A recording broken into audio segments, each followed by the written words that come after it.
Robert Talks. Robert Talks. Está no ar o programa George Robert Talks.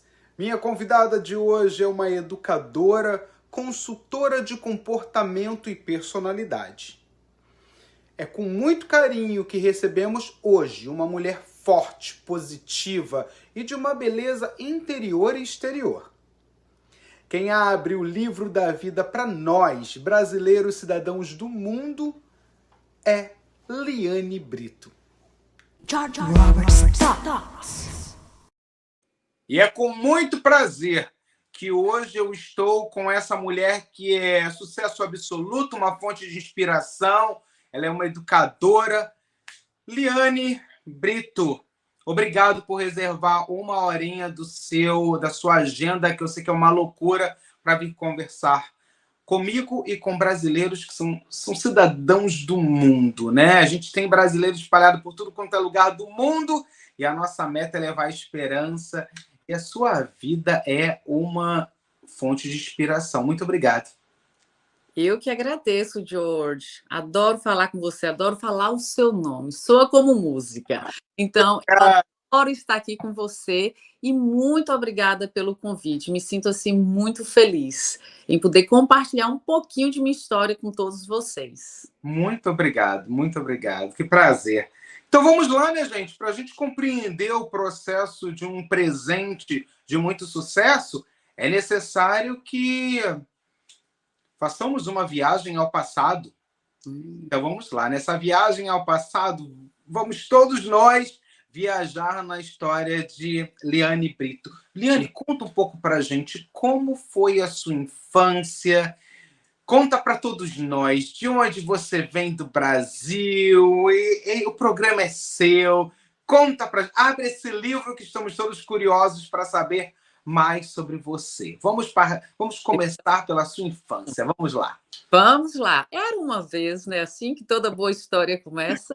É verdade. Essa baiana de Vitória da Conquista, interior da Bahia, né? Vitória da Conquista é uma cidade maravilhosa. Muitos chamam até de a Suíça baiana, porque é bem friozinho. Eu sinto falta de lá. Então, eu nasci no interior da Bahia, tive uma infância maravilhosa, eu sempre fui muito bem cuidada. Eu sou a primeira filha, a primeira neta, a primeira sobrinha. Então, imagina aí quanto amor eu recebi e recebo até hoje. Então, minha infância foi muito... Infância de brincar na rua, de brincar de boneca, de brincar de bola, de pisar na lama. Foi uma infância muito feliz. E faço parte de uma família... Minha família, eu só tenho dois irmãos, mas eu tenho muitos primos, muitos tios. Então, era assim, finais de semana na fazenda, que eu não falo fazenda, a gente fala roça.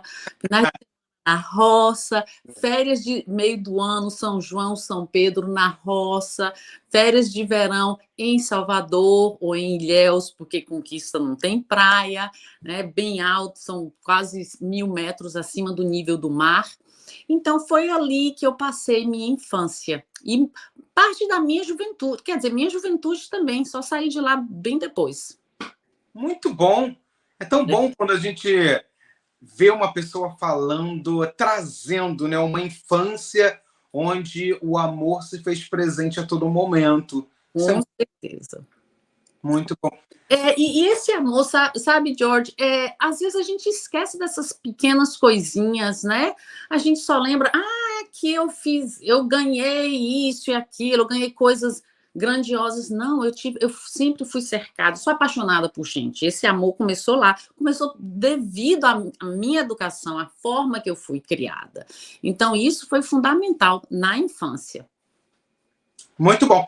Legal você falar sobre isso, porque essa construção, o trabalho que você desenvolve hoje como educadora, estudando o perfil comportamental, é muito interessante. A gente vai falar sobre isso mais à frente do programa, mas isso diz muito quando a gente começa a estudar na área da psicologia algo decorrente ao nosso passado.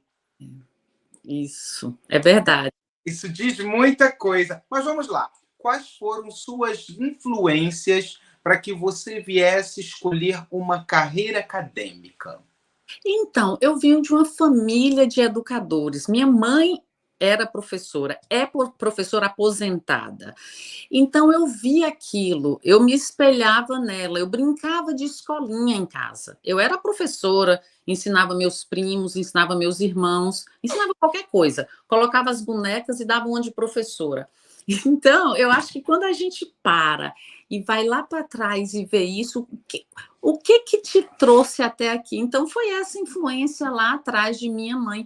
E graças a Deus, porque eu amo a educação. Meu primeiro trabalho foi dar aula de piano.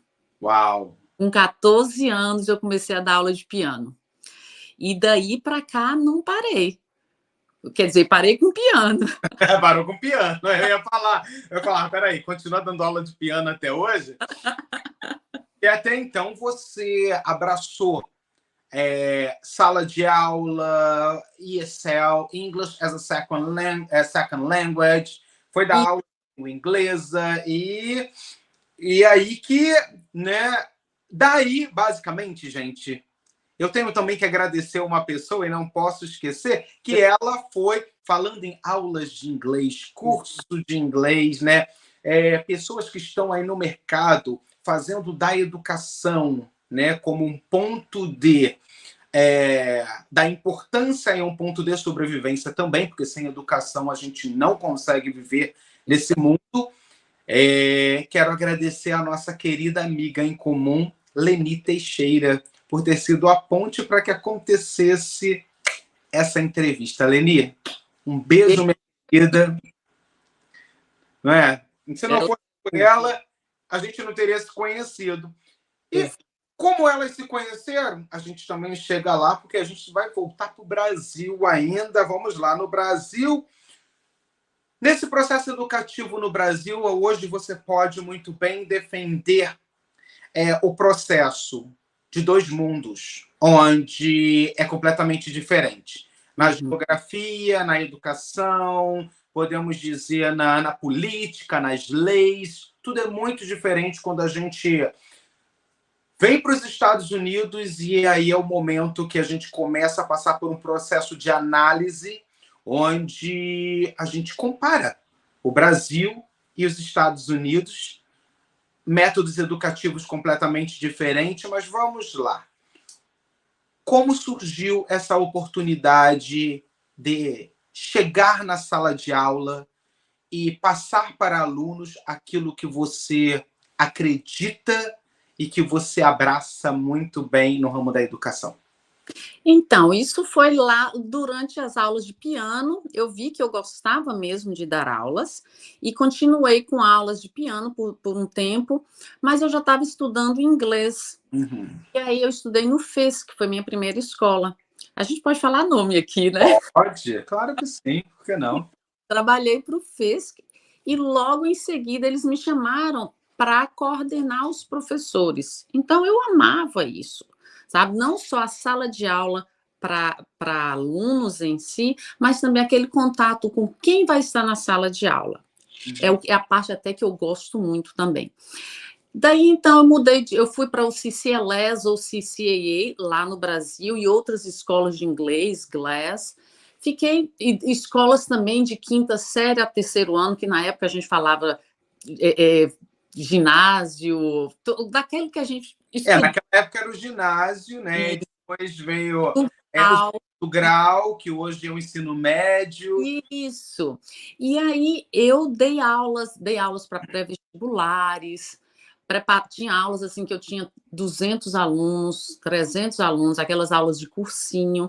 E no Brasil, você sabe, professor, a gente tem que trabalhar muito, principalmente porque eu gostava de viajar. Então, eu trabalhava um ano, aí vinha passar férias nos Estados Unidos ou na Inglaterra. E aí, cada ano eu ia para um lugar diferente, fazia um curso diferente, me aprimorar e aprimorar o meu inglês para dar o melhor na sala de aula. Não só aprender a língua, mas também vivenciar um pouco da cultura. A gente não pode falar de ensinar e aprender idiomas sem falar da cultura, Verdade. né? aquele cruzamento cultural. O que a gente tem de diferente? Como é que o brasileiro pronuncia o inglês, no meu caso o inglês, mas qualquer outro idioma? Nós temos o sotaque. Então eu sempre vinha para cá. E foi assim, essa paixão foi aumentando, sabe? E nunca parou. Por não ter nunca parado essa paixão, e quando foi aí o momento que você decidiu em abraçar os Estados Unidos como sua casa? Então, George, falando de coração, eu vim para cá porque eu casei. Então, meu marido era australiano, Uhum. americano, então eu tinha que vir para cá, porque não dava para ele ir para o Brasil. E foi assim que, em 2004, eu vim para cá, para os Estados Unidos, de vez. Eu sempre vinha para passear. Mas aí eu também falei assim, gente, eu estou aqui nos Estados Unidos, o que eu vou fazer agora? Porque aquela vida corrida de dar aula, de preparar aula, de coordenar, eu viajava o Brasil para treinar alguns professores do CCAA, CCLS, e aqui eu queria aquele mesmo ritmo, mas assim que você chega, porque quando a gente vem para passear, é uma coisa. Quando a gente vem para morar, e aí a realidade cai, é meio difícil. Então, aqui eu falei, eu posso dar aulas de inglês para brasileiros e eu posso dar aula de português para não brasileiros. Além de trabalhar na empresa com meu marido. Eu trabalhava, mas eu sentia falta, porque eu sou gente. Então, no telefone, ficava fazendo cotações. Não sou eu. Eu falei, não, eu preciso de gente, então vamos dar aula.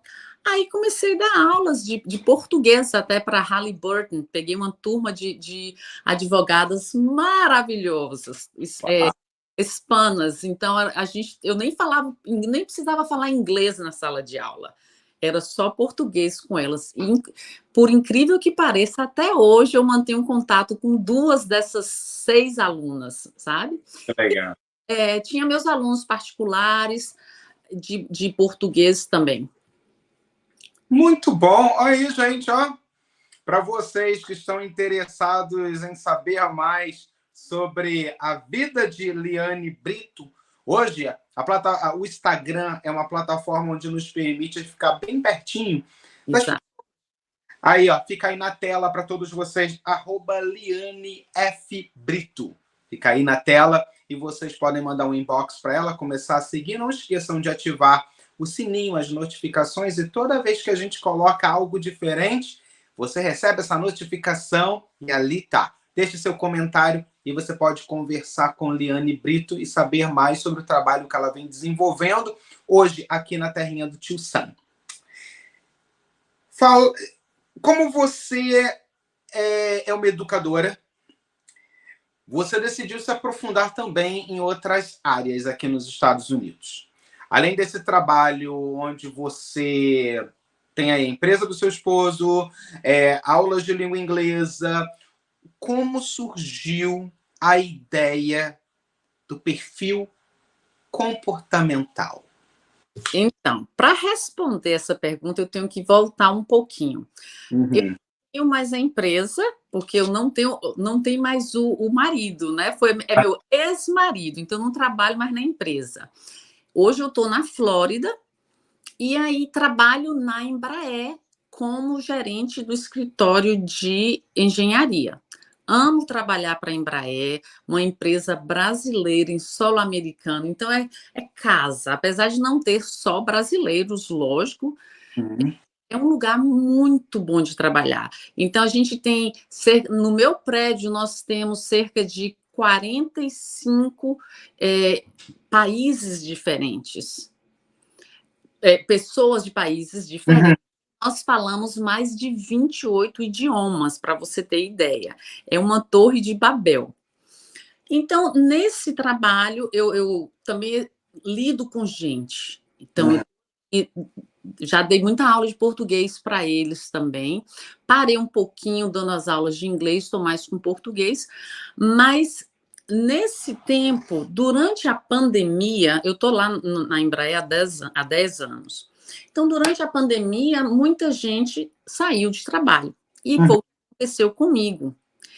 Eu fui dispensada depois de 7 anos de emprego.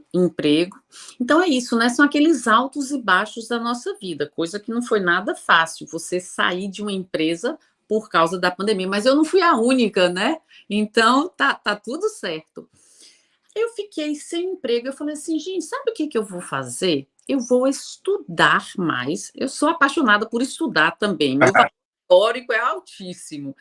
Então, vou estudar, vou desenvolver alguma coisa. Então, comecei a ler, fiz cursos de inteligência emocional, fiz cursos de educação financeira, cursos de oratória. Eu falei assim, agora está na hora de eu me decidir. E nesse curso que eu fiz com a Febracis e Florida Christian University, uma disciplina seria o perfil comportamental. Mas eu tinha que passar pelo processo todo de coaching, não somente como a coach, como a coachee também. Então, foi um curso assim, de uns 2 anos e meio. E a disciplina que eu mais gostei foi perfil comportamental. Por ser apaixonada por pessoas, eu falei, não, eu vou fazer isso.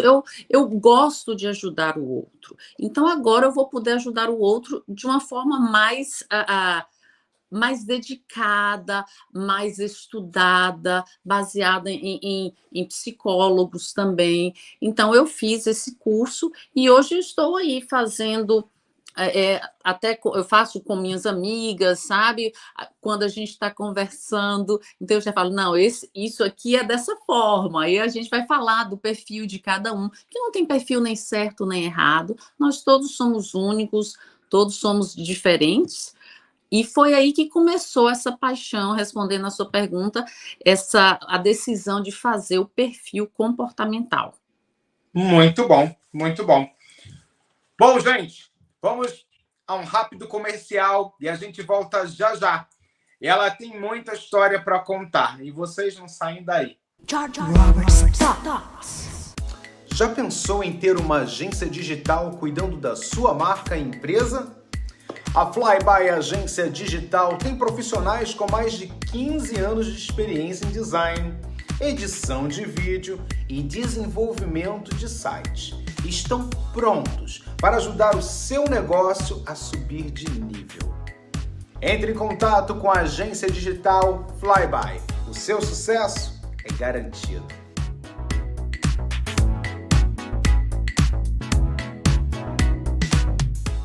Bem-vindos à barbearia do Carioca. Nosso ambiente aconchegante garante uma experiência agradável e descontraída. Cortes de cabelo a partir de R$ 45,00 e cabelo mais barba por apenas R$ 80,00. E também oferecemos vários serviços para ajudá-lo a encontrar o estilo que melhor se adapta a você. Venha nos visitar e experimente nossos serviços excepcionais a preços acessíveis. Você merece essa experiência. Olá, hoje eu venho conversar com você que se preocupa com a sua beleza. Frequentar uma clínica com profissionais qualificados é a melhor coisa. Procure a clínica Face Corpo. Deixe aqui o seu recado. Entre pelo Instagram, @facecorpo e marque a sua visita. Lá você vai ter a oportunidade em conhecer toda a linha de tratamento que eles te oferecem. E o melhor, gente, nada melhor do que estar de bem com a vida e sair se amando mais. É por isso que eu, apresentador George Roberts, recomendo a clínica Face Corpo. A minha, a sua, a nossa clínica da beleza. Jar Jar Roberts Talks. Estamos de volta e hoje eu converso com uma educadora, uma mulher que se preocupa muito com aquilo que passa. Todo programa eu falo da importância da educação. A educação é, sim, o único passaporte para a liberdade do ser humano.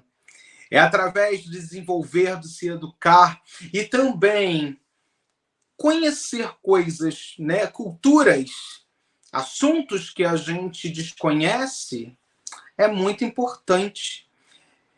E esses assuntos, vocês assistindo cada programa, vocês têm aí a oportunidade em conhecer profissionais de cada área, onde eles trazem ao seu conhecimento aquilo que é importante para que você tenha consciência de vários assuntos, consciência de como viver uma vida mais saudável e até mesmo na escolha de uma carreira para o futuro. E é por isso que o programa George Robert Talks conversa com pessoas que são fonte de inspiração, como a nossa querida Liane Brito. Liane, processo comportamental, perfil comportamental. Hoje, você pode dar, né, a sua opinião em relação a dois mundos diferentes.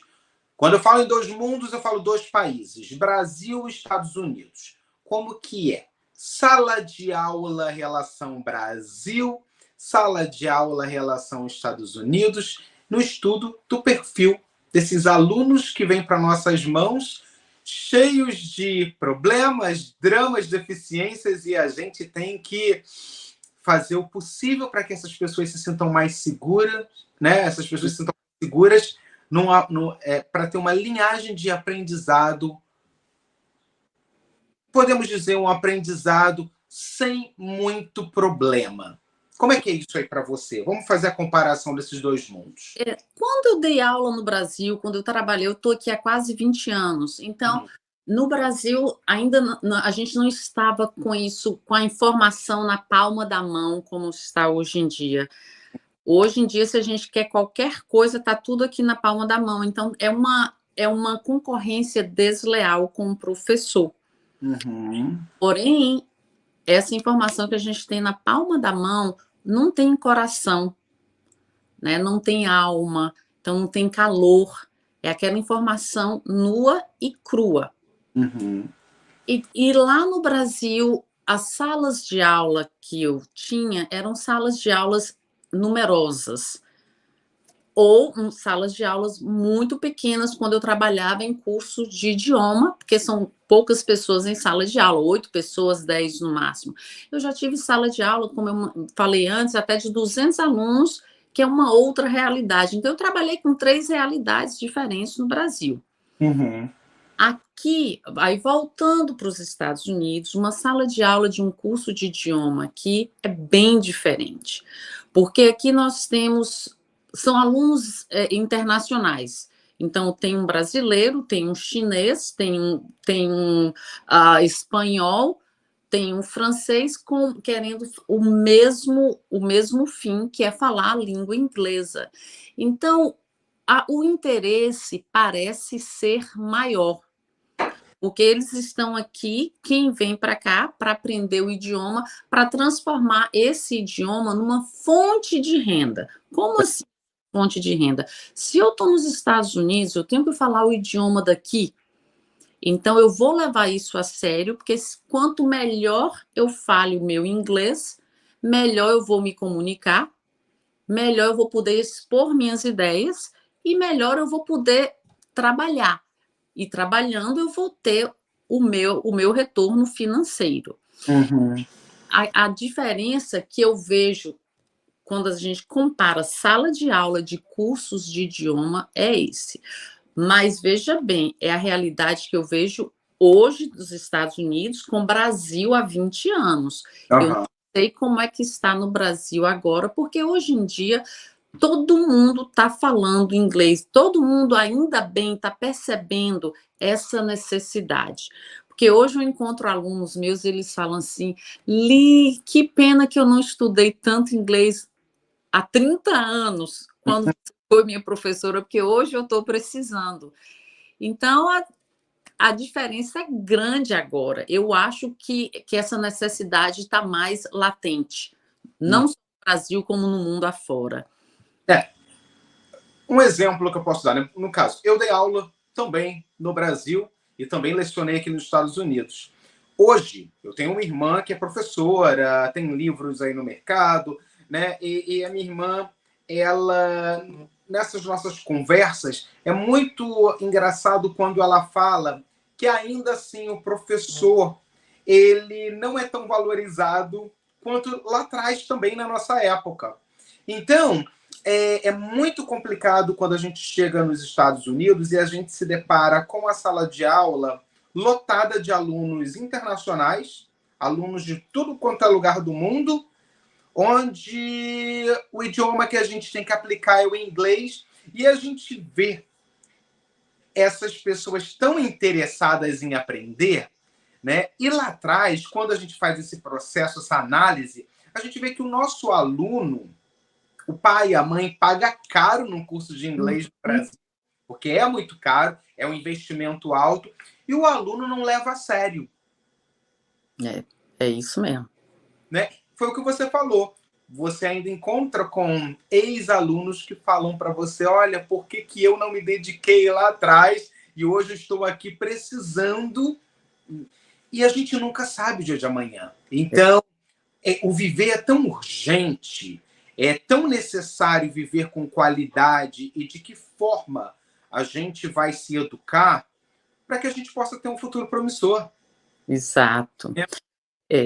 Essa construção de Estados Unidos e Brasil também é muito engraçada, é muito legal, porque aqui de 0 a 18 anos, a pessoa vai à escola, tem direito à escola.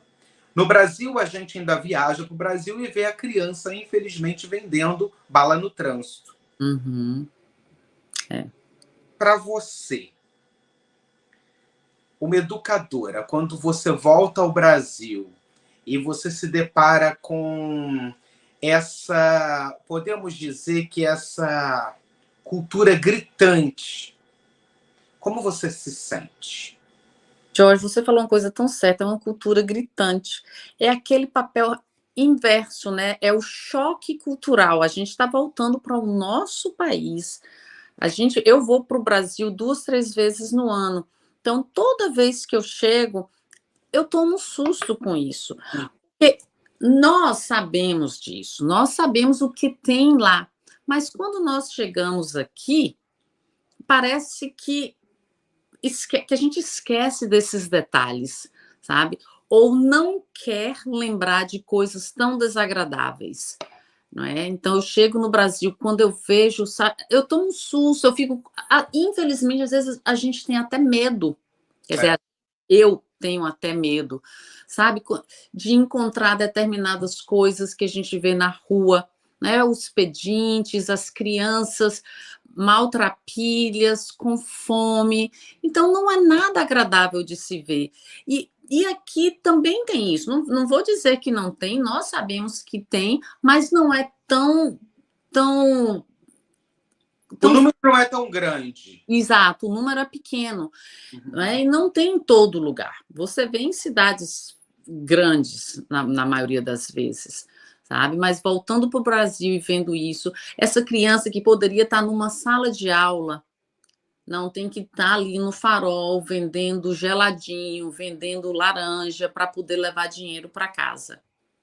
E o engraçado é que hoje, as que têm possibilidade de estudar, com essa tecnologia massiva, essa tecnologia que é louca, parece que o Google passou a ser mais professor do que aquele que estuda para ser professor na sala de aula, né? Exato. O aluno hoje, ele não vai para a sala de aula querendo se alimentar daquilo que o profissional tem a oferecer. Ele vai para debater, não, porque o Google disse isso, não, porque eu vi, já pesquisei isso aqui. Então, é uma loucura o como ainda nos dias de hoje, com toda essa...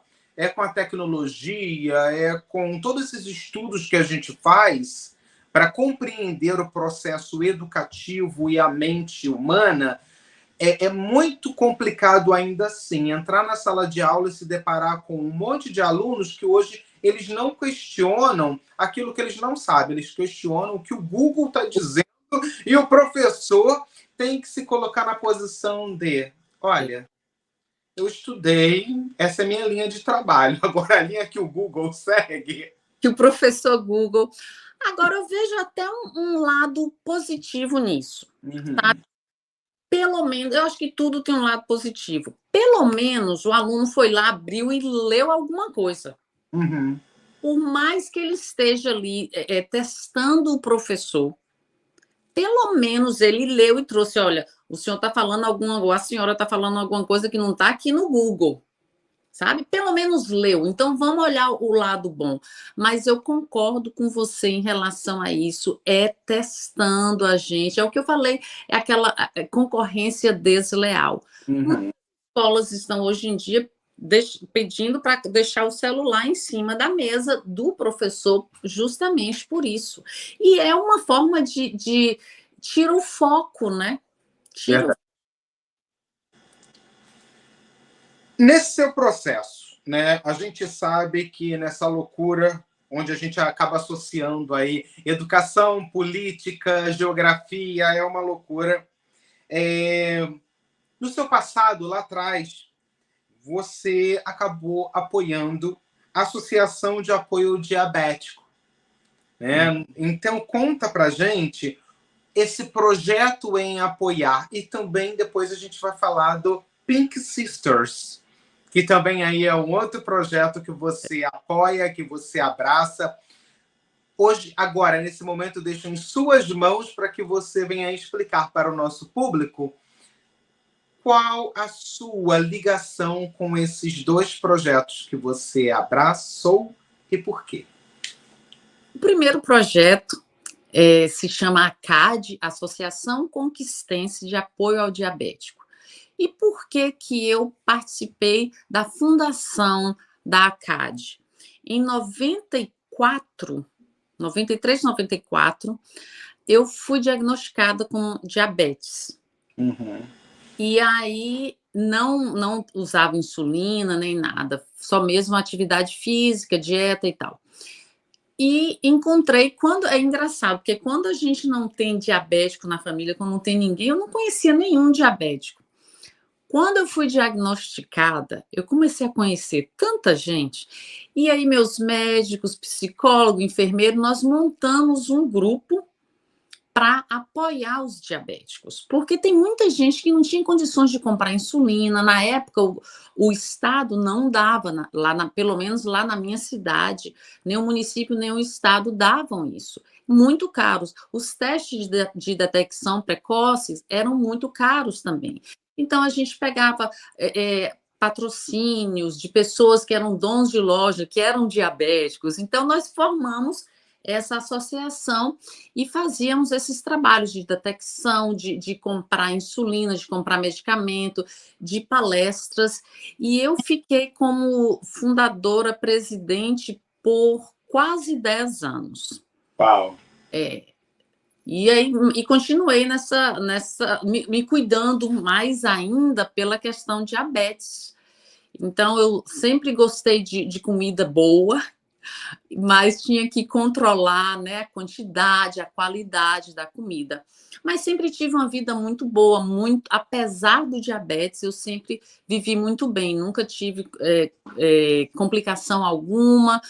Comecei a usar insulina, hoje já tem 7 anos sem usar insulina, justamente pelo cuidado que eu faço. Aí, gente, diabetes tipo 2, principalmente se a pessoa é acima do peso, pode ser revertido. Fale com seu médico.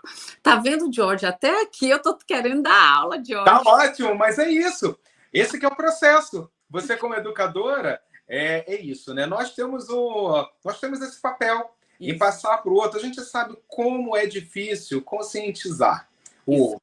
Mas a gente faz o nosso papel. E é a partir de plantar essa sementinha, que seja em uma ou duas pessoas, mas que essas pessoas passam a ter consciência de que viver saudável é importante, a gente já está com o nosso processo bem concluído. Então... E mesmo sendo diabético, a gente pode ter uma vida muito boa e de qualidade. E outra coisa, até melhor, porque você tem que se alimentar melhor, você tem que fazer atividade física. Então, são coisas que todos deveriam fazer, não só o diabético ou o hipertenso, todos, né? Então, foi isso sobre a Associação de Apoio ao Diabético, foi essa história, justamente por causa de meu diagnóstico. E você falou das Pink Sisters. Então, Pink Sisters, para quem não sabe, são as Irmãs Rosas. É uma irmandade. Em 2016, ao fazer uma cirurgia para tirar algumas calcificações do seio, foram diagnosticadas na cirurgia células cancerígenas. E aí eu não precisei fazer químio nem nada, eu só comecei a tomar um remedinho, uma pílulazinha por dia, que é bem famosa, é o tamoxifeno. Então, fiquei usando, só que 6 meses depois, eu achei um carocinho, tá? Então, daí, gente, a importância, hoje no Brasil, George, a gente não fala mais autoexame, porque a gente não pode se examinar, nós não somos médicos. Então, você verifica desde aqui de cima até embaixo da axila, e geralmente faça isso uma vez por mês, sempre naquela mesma época do mês, para ver descoloração de seios, se tem caroços, se está saindo alguma substânciazinha do seio. E aí, quando eu achei esse carocinho, eu pensei, isso deve ser câncer, e eu não vou passar pelo processo de mamografia, ultrassom, ressonância magnética, e biópsia, sabe? É um processo muito, muito doloroso. E uma vez, quando eles acham alguma coisinha em você, mesmo que seja uma parte densa, você fica no sistema. Então, a cada 6 meses, você tem que repetir esses exames. E aí, como eu imaginei, realmente foi câncer. E dessa vez a gente via, porque da primeira vez era imperceptível, mas dessa vez era perceptível e palpável. Então, eu tive o apoio assim, de médicos maravilhosos aqui. A Health First foi fantástica comigo. Então, eu passei pelo processo de dupla mastectomia. Depois eu fiz químio, 16 sessões de químio. E nisso é muito difícil, porque quem é que quer escutar você tem câncer? Ninguém. Até hoje, eu não me lembro se foi você tem câncer ou isso é câncer, sabe? Sabe que tem aquela nuvem que cega você, que te surda, e aí você faz uma retrospectiva na sua vida, porque até então, mesmo eu tendo sido curada e tudo, não tem evidência de câncer nenhuma, mas na hora do diagnóstico, quando você escuta do seu médico, é de tirar o chão. É verdade. E isso aconteceu comigo. Parece que eu não estava acreditando. Eu falei, será se eu vou morrer? Você vai no futuro e volta para o passado e faz aquilo tudo em questão de segundos. Aí eu cheguei em casa e eu falei, gente, o que eu vou fazer agora? Minha preocupação é como é que eu iria contar para os meus pais. Graças a Deus eu tenho os meus pais vivos, mas eu não queria dar uma notícia ruim. Mas eu tinha que dar. E aí eu me preparei. No dia seguinte, eu liguei para eles e falei com meus irmãos, falei com eles, lógico, foi um choque, mas, e aí eu fiquei triste, eu falei, não, eu tenho que aceitar isso, eu tenho que curtir essa tristeza, porque a gente tem que aceitar os nossos sentimentos, né? Se a gente passar por cima, alguma coisa vai acontecer lá na frente por ter pulado essa etapa. Então eu falei, eu vou ter que curtir essa dor agora. Vamos curtir essa dor. E eu curti. E eu falei assim, mas até quando? Aí eu me lembro que, na época era meu marido, ele falou bem assim, não, você não pode fazer isso porque você está doente. Então, esse foi o gatilho que eu falei, gente, eu não estou doente. Eu tinha me dado, assim, isso foi uma quarta-feira, eu tinha me dado até domingo para ficar triste. Eu coloquei data. Mas nessa sexta-feira que ele falou isso, eu falei bem assim, não, eu não estou doente.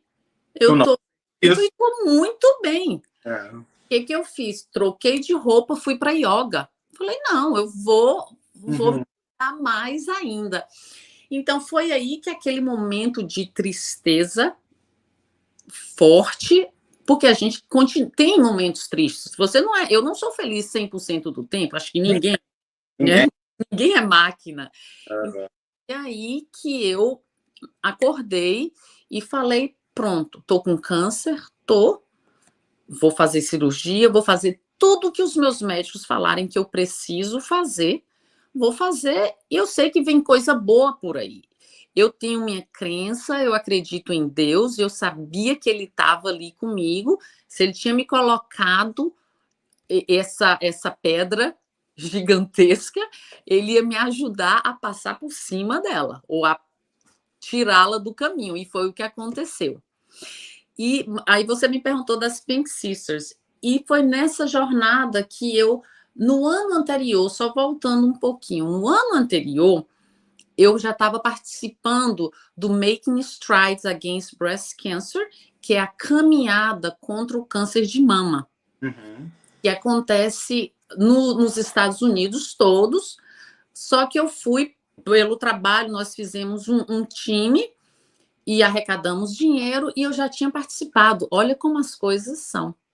E no ano anterior eu já tinha participado dessa caminhada.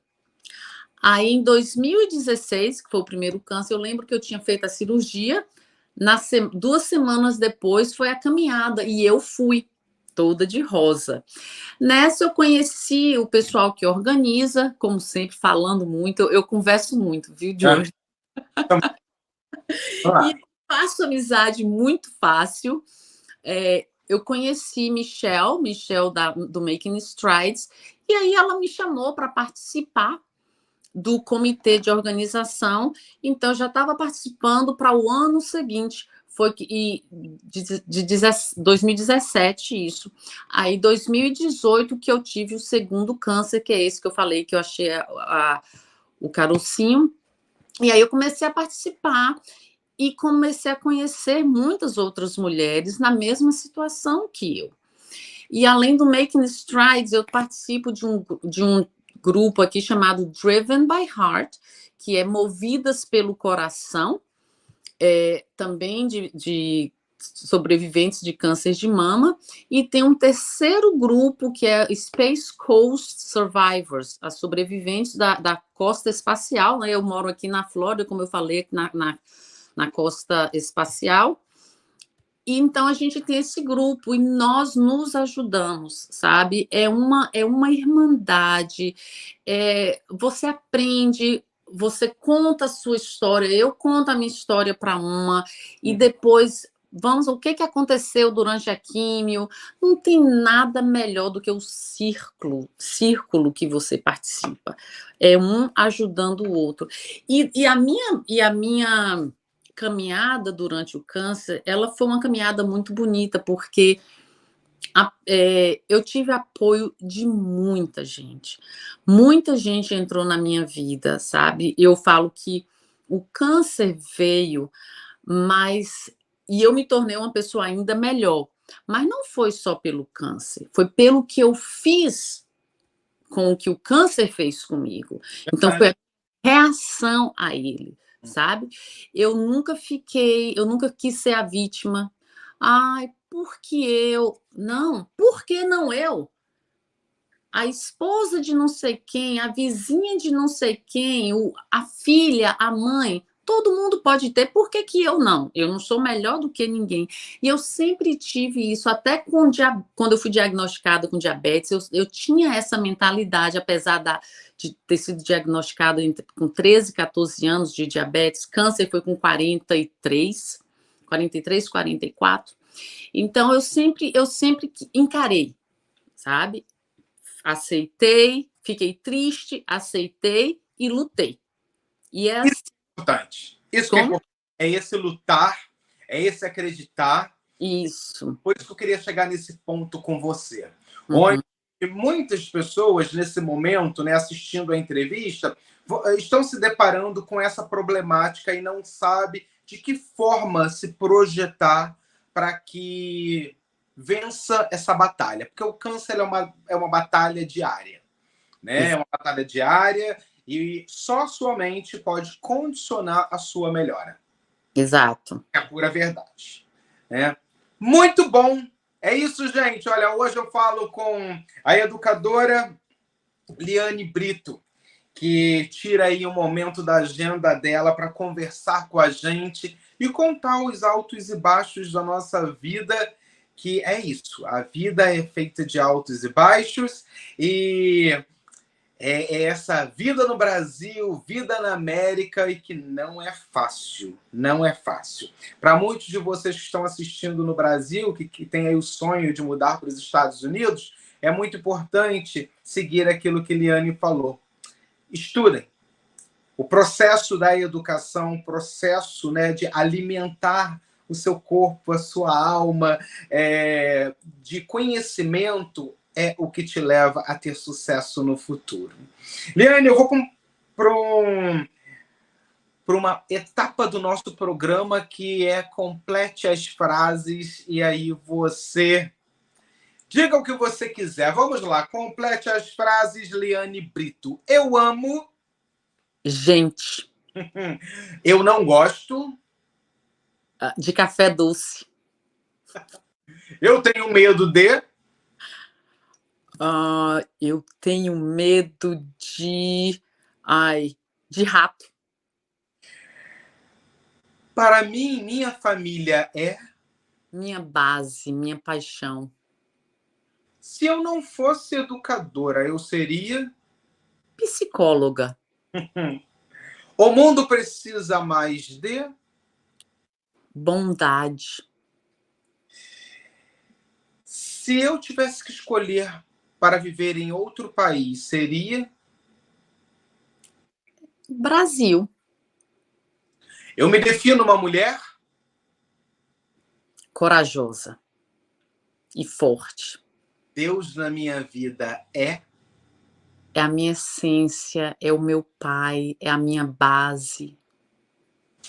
Então, minha querida, que essa sua essência, seu pai, a sua base, essa energia que move o mundo, possa contribuir para que você se sinta cada dia mais realizada em todos os projetos, em todas as entrevistas que você vier dar, em todo o processo educativo que você venha passar para os seus alunos, que você se sinta como mulher, como profissional, cada dia mais realizada. A gente sabe que nós somos pura energia e esse movimento energético é importante para que a gente possa viver uma vida boa e o melhor.